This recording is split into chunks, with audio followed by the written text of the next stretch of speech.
I'm an ink maker. I make natural living ink. It changes, it alters depending on light conditions and pH conditions. It's a living thing.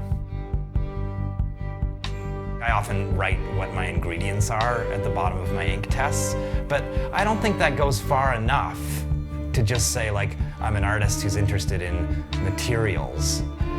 What I'm actually interested in is letting the materials be the artist. You know, like the little electrons doing their like light dance, that's the story.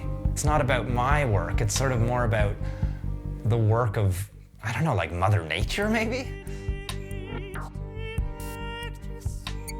I start by foraging. That's looking for berries, nuts, sometimes detritus of the city, drywall dust. All of that stuff can be made into vibrant, living color. My job as an ink maker is to take that pigment color out of the material and try to intensify it so that it can be used on paper. I always like to tell people that it's the easiest thing in the world, but then it's also the hardest thing in the world too. The more specialized you get and the deeper you go into it, you can spend, years on a single ingredient.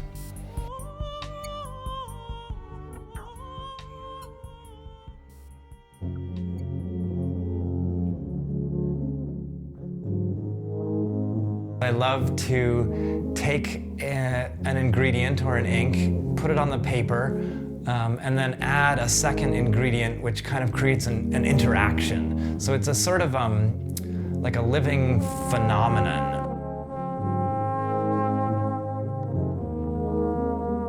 So you're setting these materials in motion and you're kind of letting them do their thing. And that's the part that gets really, really exciting. That moment when it starts doing things that you aren't expecting kind of gives you like a newfound understanding of what the world itself has given us, kind of, if you know what I mean. Like, it's a kind of ego-free, like, let's just get excited by the way that, say electrons and pigments, how do they do their thing? So the artist becomes almost a conduit or instigator of the art rather than the creator of the art.